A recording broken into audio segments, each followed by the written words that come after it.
Satu hal yang memang menjadi penyesalan saya, pendidikan di bidang-bidang agama itu ternyata masih bisa juga menjerumuskan saya ke dalam kubangan riba. Itulah memang sangat menyedihkan bagi saya. Bismillahirrahmanirrahim. Wal 'asr. Innal insana lafi khusr. إلا الذين آمنوا وعملوا الصالحات وتواصوا بالحق وتواصوا بالصبر.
Bismillahirrahmanirrahim.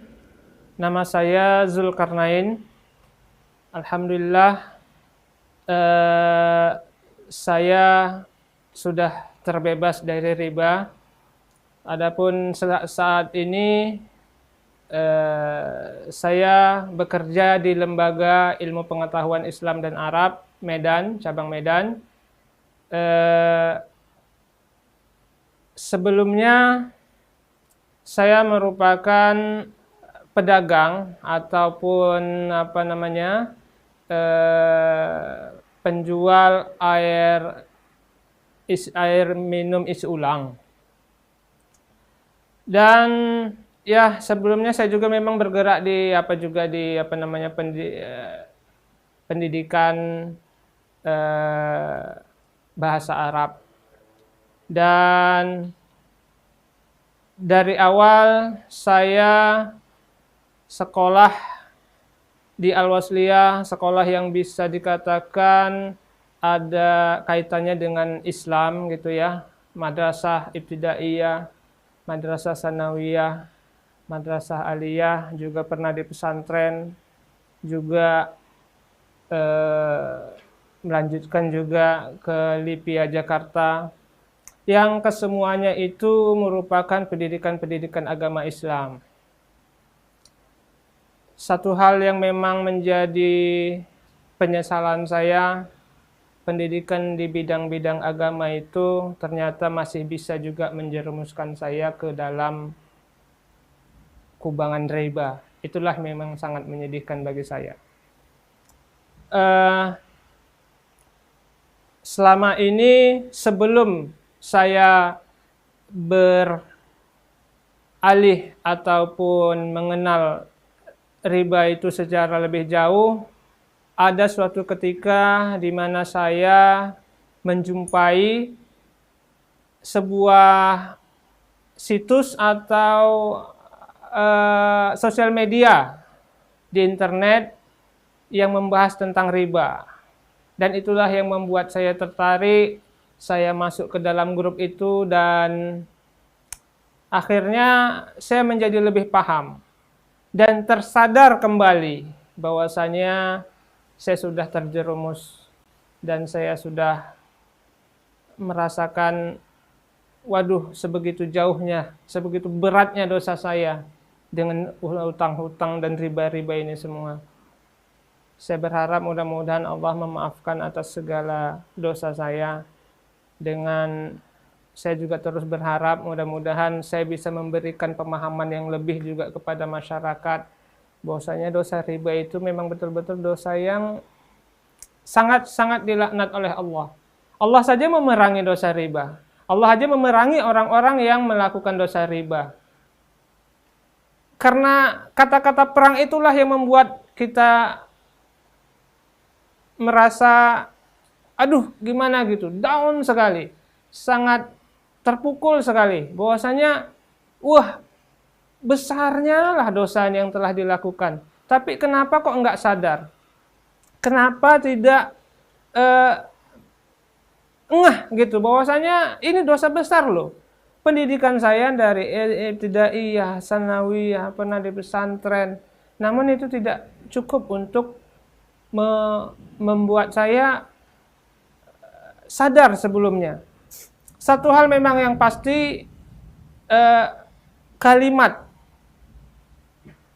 ada sebuah kalimat yang sangat-sangat umum di masyarakat tetapi dianggap enteng, itulah yang menjebakkan kita, yaitu ketika seseorang ingin mempunyai rumah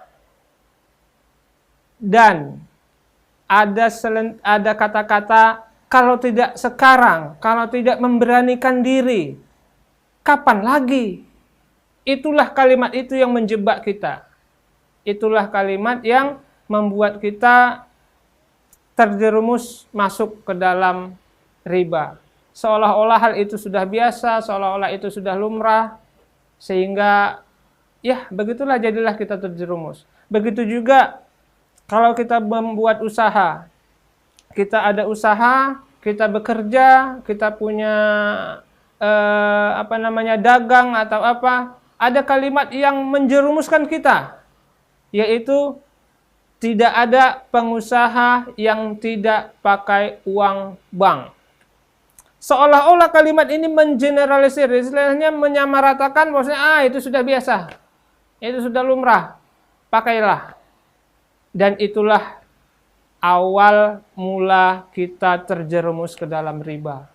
Dan itulah yang menyebabkan saya terperosok ke dalamnya. Ilmu yang sudah didapat tidak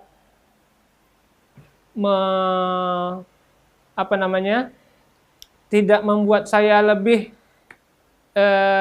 mawas diri, lebih engah terhadap utang-utang riba ini, tetapi bisa ilmu-ilmu agama itu bisa terlewatkan, bisa bisa terkalahkan dengan kata-kata kalau tidak sekarang, kapan lagi ngambil rumahnya? Kalau enggak melalui bank, mana bisa punya rumah? Kalau tidak yang namanya pengusaha, mana ada yang enggak pakai uang bank? Mana ada yang semua itulah kalimat-kalimat menjebak. Penjebak-penjebak kita itu setan jin dan setan manusia. Setan jin membisikkan di telinga kita bahwasanya ya itu sudah biasa. Yang setan manusianya, petugas-petugasnya itu membujuk-bujuk rayu kita. Kita dari yang awalnya masih setengah-setengah dirayu, akhirnya terjebaklah kita. Dan itulah yang menyebabkan kita masuk ke dalam tipuan, masuk ke dalam jebakan yang menjauhkan kita dari Allah dengan melakukan dosa riba. Namun alhamdulillah semua itu menjadi pelajaran yang sangat-sangat berharga bagi saya, dan inilah saya juga berusaha memberikan kesadaran kepada orang-orang yang saya kenal, kepada saudara-saudara, keluarga, kepada teman-teman dekat, untuk berusaha menjauhi riba. Dan yang sangat disayangkan memang mindset kita masih sangat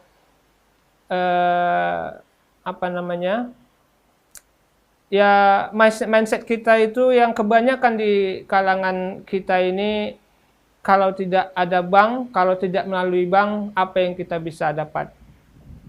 Keluarga mana sih yang bisa membantu kita?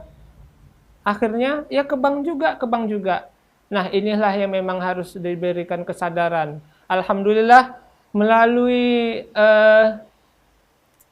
sosial media itu sebuah perkumpulan anti riba Itulah yang membuat saya sadar dan terus mempelajari lebih dalam lagi tentang riba, mengetahui bahaya-bahayanya, dan akhirnya ya beginilah, saya alhamdulillah terbebas dari riba. Awal mula saya mengenal pinjaman dari bank itu ketika ingin membuka usaha kantin. Yang awalnya kami berusaha ingin mendapatkan dari BPR, BPR cuma bisa memberikan pinjaman 5 juta, dan ini tidak mungkin, tidak cukup. Akhirnya ada keluarga yang memberikan pinjaman dari bank swasta, bank daerah, dengan mengagunkan surat pegawainya. Itulah awal mula kami bergelut dengan hutang bank. Dan juga ada satu bank swasta juga yang memberikan kami pinjaman yang awalnya dari 5 juta, selesai nyambung lagi 10 juta, selesai nyambung lagi 20 juta. Dan saat itu memang kayaknya wah senang, bisa dipercaya sama orang bank. Saya pun ngomong ke orang lain begitu. Alhamdulillah, pakai alhamdulillah pula itu lagi. Alhamdulillah saya dipercaya sama orang bank. Dari 5 juta, naik 10 juta, naik 20 juta. Jaminannya apa? Cuma kereta kecil, kereta legenda yang harganya berapa? Kalaupun dihargakan legenda dengan 20 juta yang dipinjamkannya itu, ya memang nggak ada apa-apa, nggak berarti lah, kurang berarti. Tapi itulah, kita merasa bangga gitu loh. Kita merasa bangga dipercaya sama bank. Dan di balik itu sebenarnya sudah ada sinyal-sinyal yang dikirim sama Allah, dikirim Allah sama saya. Dari uang-uang yang bank, uang-uang bank, hutang-hutang bank ini yang saya pergunakan untuk usaha kantin itu tadi, di tahun pertama, ya keuntungan itu ya lumayanlah, menggembirakan. Tahun berikutnya nampak surut.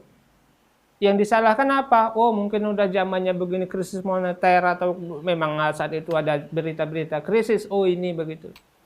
Tahun berikutnya begitu lagi.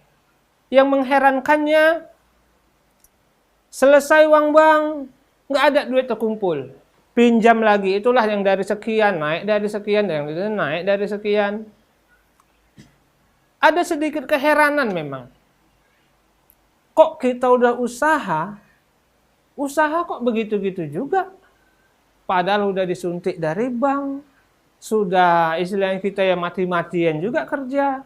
Tapi hasilnya kok nggak ada. Allah sudah memberi sinyal sebenarnya. Cuma memang kitanya aja yang nggak ngeh. Sampailah kita meminjam kepada salah satu bank swasta, bank negara, maaf. Ini peruntukannya untuk membeli rumah. Dan disinilah mulai saya sedikit demi sedikit tersadar ketika ikut dalam sosial media, perkumpulan sosial media tersebut.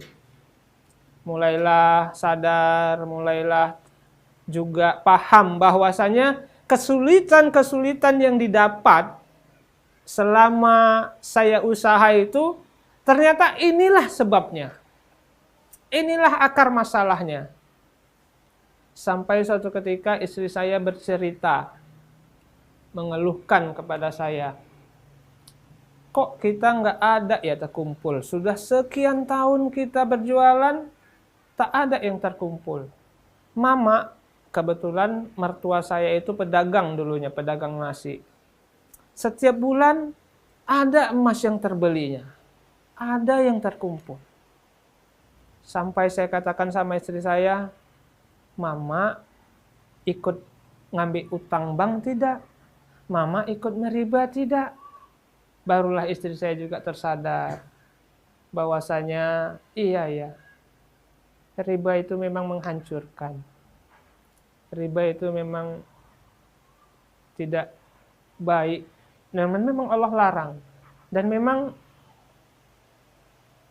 Allah katakan di dalam Al-Quran, Allah akan menghancurkan riba. Allah akan menghancurkan orang-orang yang bergelut dengan riba. Dan itulah yang kami dapatkan. Alhamdulillah, istri saya juga akhirnya mendukung. Dan kami berdua ya sepakat, udah tak ada riba lagi. Selesaikan hutang di riba, hutang yang ada di bank, selesaikan riba-riba yang ada. Mulai dari situlah yang dana yang dipinjam sebesar 101 juta yang di bank negara itu akhirnya bermasalah. Itulah Allah kasih jalan memang. Saya harus katakan Allah memang sangat-sangat baik sama saya. Allah kasih jalan dengan cara keadaan yang tidak memungkinkan bagi saya untuk membayar. Memang seolah-olah memang begitulah jalannya.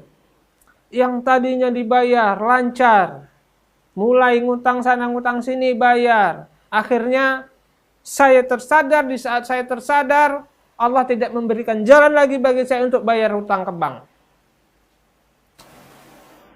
Disitulah baru mulai ada tergelutan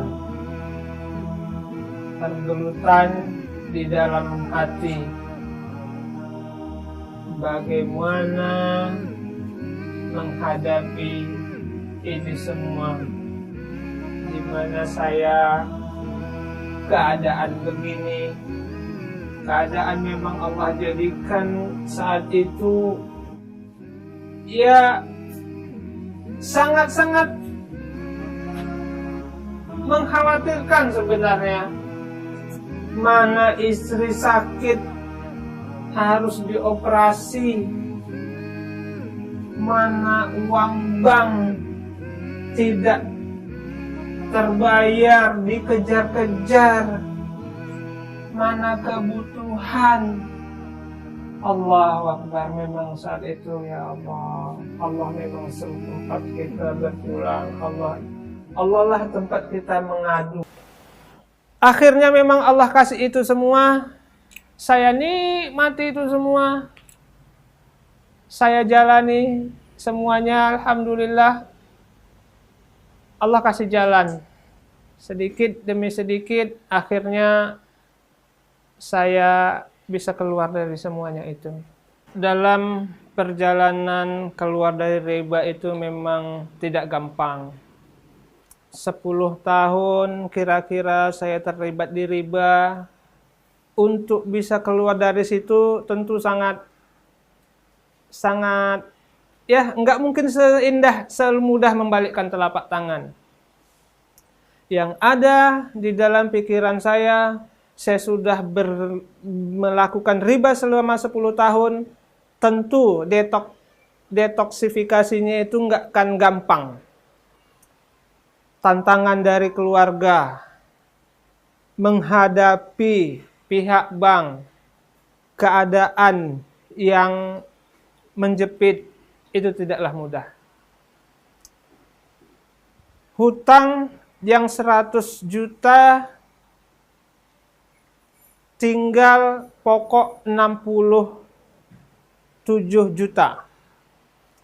Saya padahal sudah membayar selama 30 kali paling tidak bunganya itu sudah masuk ke bank 30 juta. Namun pokok saya itu baru 30-an juta. Sudah 60 juta yang masuk ke bank. Hutang saya masih 67 juta. Pokoknya saja. Dan itulah silih berganti masalah dalam menghadapi pihak bank memang tidak mudah.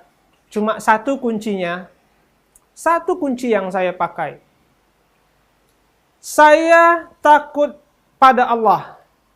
Takut pada ancaman Allah. Maka mau apapun mereka, mau apapun pihak bank, saya nggak peduli. Saya tidak peduli. Saya anggap mereka mereka biasa saja. Mau bagaimana, mau marah-marah mereka, mau mengancam-ngancam, silahkan, saya nggak takut. Karena saya sudah takut sama Allah, karena 10 tahun saya beriba. Akhirnya memang, di masalah di keluarga juga ada. Yang khawatir begini-begini, ini nanti rumah disitalah, begini segala macam. Akhirnya saya bilang, saya pasrah sama Allah. Mau rumah ini disita silahkan. Yang penting Allah mungkin nanti akan memberikan jalan keluarnya. Akhirnya pihak bank menyuruh saya untuk menjual rumah. Memang itu salah satunya cara agar bisa terbayarkan hutang di bank. Mereka menyuruh saya menjual. Oke, saya ikutin saja jalan cerita mereka. Apa maunya mereka saya ikutin. Jual, iklankan. Namun belum dapat solusi. Sampai akhirnya SP1 keluar. SP2 keluar. SP3 keluar. Pak, kalau ini SP3 nggak apa, ini sudah akan dimasukkan ke lelang. Disitulah berkecamuk semuanya. Ini dilelang, ya Allah. Cemanalah jalan keluarnya ini. Tetap setiap malam, setiap hari berdoa pada Allah. Memang satu kuncinya memang kita harus betul-betul yakin kepada Allah. Bahwasanya memang untuk bisa kita selamat keluar dari riba, satu kuncinya kita yakin kepada Allah dan benar-benar taubat kepada Allah. Yang lain itu jangan dipikirkan. Nah, dari situlah saya sangat-sangat yakin. Pasti ada jalan keluar sama Allah. Pasti ada jalan keluar. Sebagaimana kaligrafi yang ada di sini, surat At-Tolak ayat 3, wa may yattaqillaha yaj'al lahu makhraja wa yarzuqhu min haitsu la yahtasib. Itu juga yang menjadi pedoman saya. Saya betul-betul percaya sama Allah. Allah pasti akan kasih jalan keluar. Di saat-saat genting, ketika pihak bank ingin mengeluarkan surat lelang, saya berusaha keras. Cari sana, cari sini. Yang memang pada akhirnya pihak bank menyetujui dari yang 67 juta pokoknya itu tadi. Ya udah Pak, ada 50 selesai utang Bapak. 50 itulah yang saya cari. Saya telepon ke sana minta tolong, tidak dapat. Saya telepon ke sini, telepon tidak dapat. Sampai saya pasrah sama Allah. Ya Allah, Engkaulah yang Maha Kuasa. Saya sudah berusaha, namun Engkaulah yang menentukan. Saya pasrah ya Allah. Tidak dapat saya dana 50 juta. Ya sudah, Engkau Maha Tahu, Engkau Maha Kuasa.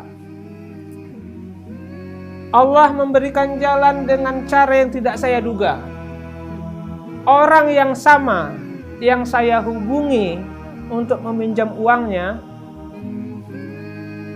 Allah kasih jalan, orang yang sama itu juga yang memberi bantuan pinjaman uang ke saya untuk menutupin uang bank, tetapi dengan cara orang lain yang mengomongkannya. Subhanallah memang, ya Allah. Saya betul-betul merasa, ya Allah, alhamdulillah ya Allah. Allah memang kasih jalan, Allah baik kali sama saya, Allah baik kali. Saya sudah minta tolong, ngomong, tolong Kak, gini-gini. Nggak dapat. Setelah saya pasrah, ya Allah, ya sudah ya Allah, hamba pasrah padamu ya Allah. Allah kasih jalan.